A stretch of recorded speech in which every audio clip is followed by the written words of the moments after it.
This day, the Russian army launched a missile strike on a transport infrastructure facility in the Lviv region. This was announced by the head of the regional military administration, Maxim Kozitsky.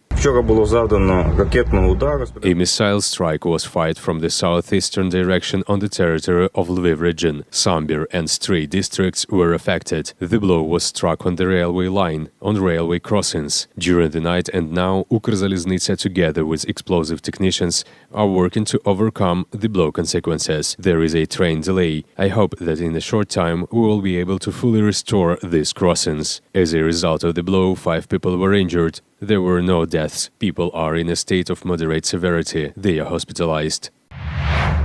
The current day, the Russian army fired at residential neighborhoods of Mykolaiv. 2 people were killed and 2 others were injured, said Mayor Alexander Sienkiewicz. According to him, 1 person died on the spot, another died at the hospital. The shelling damaged 2 high-rise buildings, 4 private houses and outbuildings. One of the shells hit the playground. At that time, there were no children. The mayor added that as a result of the shelling, the gas pipeline was also damaged. 80 subscribers were left without gas.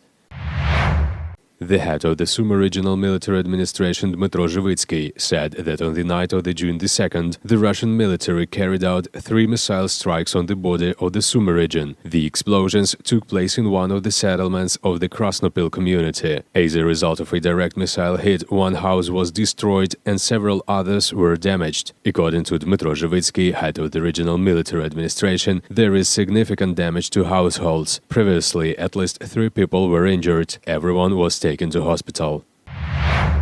The head of the Luhansk Regional Military Administration, Serhiy Haidai, said that the Hirske community suffers from enemy shelling every day. The hottest is in Toshkivka and Zolote. The Russians are deliberately shooting at high-rise buildings, said in the Haidai's Telegram channel. He also added that despite the danger, the community was able to bring humanitarian aid, as well as evacuate 9 retirees and people with limited mobility. One of the cars came under fire. The car was damaged. People were left unharmed and taken to safety.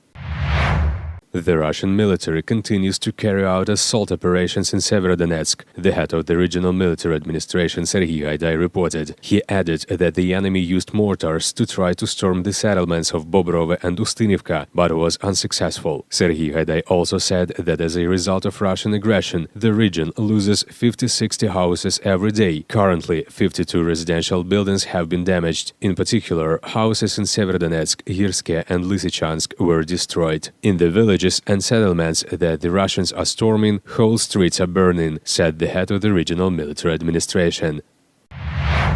This day, children found a fragmentation anti-personnel mine of circular damage during the games in the sand. This was reported in the Mobile Rescue Center of the State Emergency Service of Ukraine. During activation, it rises to a height of 1.5 meters and strikes small elements all around. According to the State Emergency Service, this type of weapon is prohibited by the Geneva Convention. The mine did not detonate. None of the children were injured. The explosive device was neutralized at the place of detection by pyrotechnics of the State Emergency Service of Ukraine.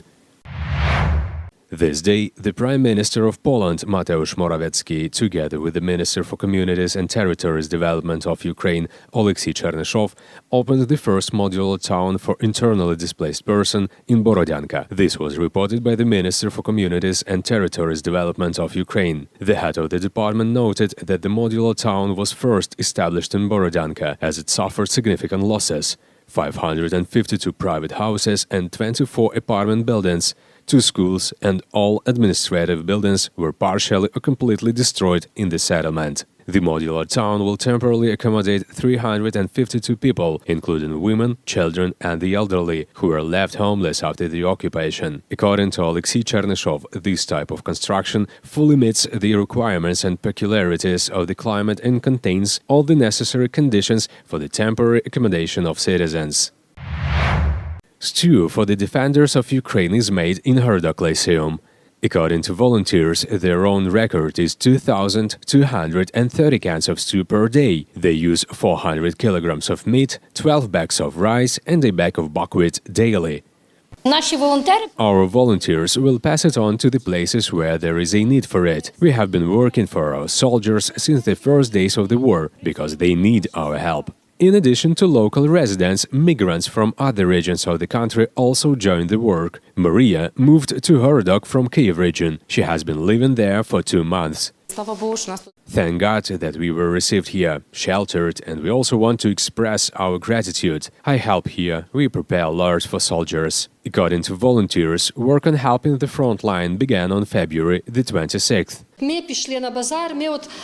We got together, we went to the market, bought about 100 kilograms of meat and cooked it. We made the pâté and the stew from it and gave it to the military registration and enlistment office. According to the director of the Horodok Lyceum, more than 14,000 cans of stew have been made at the Horodok Lyceum since February the 26th. They are all over Ukraine. And it is nice when our students, already at the front, send us thanks. When we pack them, we write that it's from Horodok Lyceum. They open up and say, "Ours, our teachers passed on." It's really nice. They thank us and we thank them.